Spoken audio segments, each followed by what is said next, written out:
এই ছেলে এখানে কি করেন কি ইয়ার কি মারাস নাকি দেন না মেয়ে দেন এখান থেকে যান দাঁড়ান যান আবার দাঁড়িয়ে আছে কোন কারণে যান এখানে যান কথা বলা যাবে না মূল ক্ষমতার উৎসকে বারবার শব্দ বলছি কেন? কারণ দেশে এখনো পর্যন্ত অনেক মানুষের আকীদা, চিন্তা ধারা, বিশ্বাস ক্ষমতার উৎস আল্লাহ নয়, ক্ষমতার উৎস জনগণ। অথচ এটা যে একটা শিরিক, হয়তো জেনে করছে, না হয় না জেনে করছে। যারা জেনে না জেনে করছেন এখনই আপনার এই বিশ্বাস পাল্টাবে, নয়তো আপনি শিরিক করলে মুশরিক হয়ে মারা যাবেন। কথা বুঝতেছেন? আল্লাহ যেটা পারে ওইটা অন্য কেউ পারে, এই বিশ্বাস করার নাম শিরিক। আর শিরিক যারা করে তারা মুশরিক। আপনি আমার সামনে নামাজ পড়ে, রোজা রেখে, হজ করে এসে, দান সাদকা করে, মসজিদের সভাপতি হয়ে জেনে হোক না জেনে হোক এই শিরিক করার মাধ্যমে জাহান্নামী হয়ে যাবেন না, এটা আমরা হতে দেব না। যাদের আকীদা এইটা ছিল না, ক্ষমতার উৎস জনগণ, এটা যারা বিশ্বাস করতো না, যারা বিশ্বাস করতো ক্ষমতার উৎস আল্লাহ, তাদেরকে যারা নিষিদ্ধ করেছিল মাত্র 5 দিনের ব্যবধানে আল্লাহ নিজে তাদেরকে নিষিদ্ধ করে দিয়েছে। তাদের একটা অঙ্গকে নিষিদ্ধ করা হয়েছে। তাদের এই অঙ্গ নিষিদ্ধ হওয়ার পেছনে 100 কারণ আছে। তাদেরকে বৈধতা দেওয়ার জন্য আজ যারা লাফাচ্ছেন, বিভিন্ন দরদ মাখা কথা বলছেন, আপনি একটা কারণ দেখাতে পারবেন যে তাদেরকে বৈধতা দেওয়া যায় না? আমার এই মোবাইলে আছে 100টা কারণ আমি দেখাতে পারবো। নিম্ন কারণ হচ্ছে তারা 100 মেয়েকে ধর্ষণ করার পরে মিষ্টি বিলিয়েছে। যাদেরকে নিষিদ্ধ করা হয়েছে এটা তাদের জীবনে আছে না?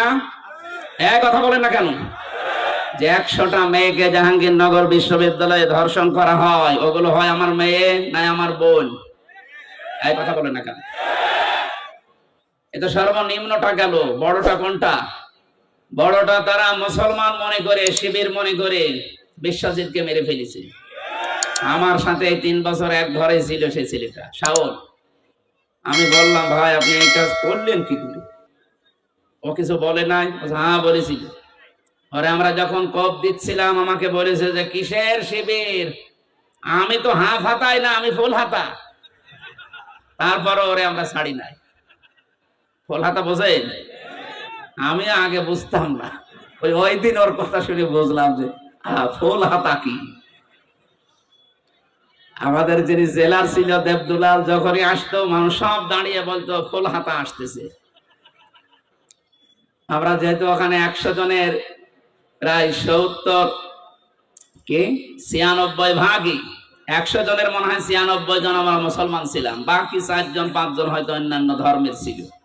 অন্য ধর্মে যারা আছে তারা তো আর হাফ হাতা না ফুল হাতা? হাফ হাতা না, তারা ফুল হাতা। বলেন তো, যারা ফুল হাতা কেউ ছেড়ে দেয় না, শিবির মনে করে মেরে ফেলে, সেই জায়গায় তাদের অপরাধ আর কোথায় পৌঁছাবে? মানুষ হত্যা করলে 5টা অপরাধ আল্লাহ নিজে বলেন, আমায়াকুল মুমিনা মুতাআম্মিদান ফাজাযাউহু জাহান্নাম। প্রথম পুরস্কারই আল্লাহ তাকে দেবে জাহান্নামে। সুতরাং জুলাই আগস্টের গণহত্যার সাথে যারা জড়িত তাদের তো 1টা 2টা না, 3732 জন মানুষ মেরে ফেলেছে। কোন কারণ দেখাতে পারবেন না যাদের এই কারণে মারলাম, না, বিনা কারণে। আদালত কর্তৃক কোন বিচারালয় কর্তৃক কোন ফাঁসির রায় হয়েছিল এই 3732 জনের পক্ষে? না। কেন আপনি মেরে ফেললেন? যারা এর সাথে জড়িত, টপ টু বটন যেই হোক, হয় কেউ ডাইরেক্ট কেউ ইনডাইরেক্ট, প্রত্যেকের পুরস্কার আল্লাহ দেবেন জাহান্নামে। আমরা অনেকে এই মনে করে আসি যে যাবো না, 5 বছর থাকবো, জাহান্নামে যাওয়ার পর আবার বের করে দেবে আল্লাহ। পরের শব্দ দিয়েছেন খালিদান ফিহা, 2 দিন পরে বের হবে না, স্থায়ী ভাবে থাকা লাগবে। এই খালিদান ফিহা স্থায়ী ভাবে থাকা লাগবে কতদিন এটা আর বলা নেই। বলেন তো, এটা আর বলা নেই। ফাঁসির যাদের রায় হয়, যে মানুষগুলো যাবজ্জীবন পায়, এ সর্বনিম্ন 30 বছর জেল খাটা লাগে। কাজকর্ম করে দিলে 22 বছর, এর নিচে নেই। 22 বছর আপনাকে খাটাই লাগবে। তাও তো একটা নির্দিষ্ট মেয়াদ আছে যে 22 বছর বা 30 বছর পরে আপনি বের হবেন। খালিদান ফিহার ভেতরে কিছুই নেই যে কবে আপনি বের হবেন। আরো কড়া কথা আছে এই খালিদান ফিহার পক্ষে, ইউরিদুনা আইয়াখরুজু মিনান নার ওমা হুম বিখারিজিনা মিনহা ওয়া লাহুম আযাবুম মুকিম।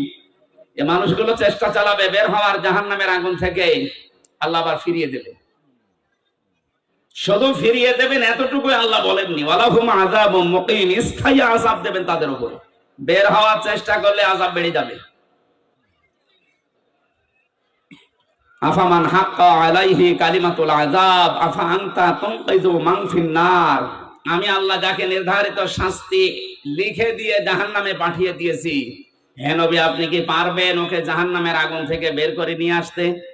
তার মানে এরকম অপরাধে যারা অপরাধী, বিশেষ করে তিনটা, তার ভেতরে মানুষ হত্যা একটা, আরো দুইটা আমি বাকি পরে বলবো। যারা মানুষ হত্যার সাথে জড়িত সে যেই হোক, বিশ্বাস করেন কোরআনে কারীম জানাচ্ছে তাদেরকে স্থায়ী ভাবে জাহান্নামে থাকা লাগবে।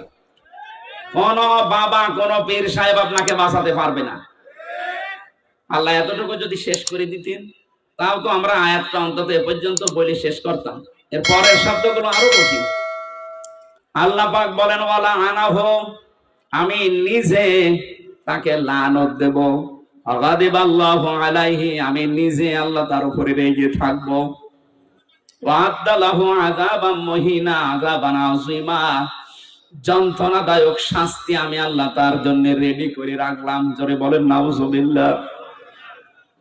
আমার আফসোস হয় তাদের জন্য যারা ইচ্ছাই হোক অনিচ্ছাই হোক এই মানুষ হত্যার সাথে যারা জড়িত ছিলেন। পৃথিবীর বিষয়টা বলছি এই কারণে, এখন এদের যদি বিচার করা না হয়, আগামীতে যারা চেয়ারে বসবে এরা আরো বেপরোয়া হবে। এই জন্য 165টার উপরে মামলা হয়েছে, যারা পালিয়ে গেছে দুই বোন একসাথে, তাদের নামে আমরা চাই যে ট্রাইব্যুনাল গঠন হয়েছে খুব তাড়াতাড়ি ডক্টর মোহাম্মদ ইউনূসের মাধ্যমে খুব তাড়াতাড়ি বিচারটা শেষ করেন। আগামী যারা দেশে আসবে ক্ষমতার চেয়ারে, তারা চিন্তা ভাবনা করে চেয়ার চালাবে। আর এটা যদি না হয়, এই হত্যা আপনি কিয়ামতের আগে আর বন্ধ করতে পারবেন না, কারণ মানুষ মনে করবে যে এরকম হয়। এই জন্য আমরা চাই দেশকে শান্তি, স্বস্তি, নিরাপত্তা দেওয়ার জন্য এদের বিচার খুব তাড়াতাড়ি করা হোক। কথা বলেন না কেন?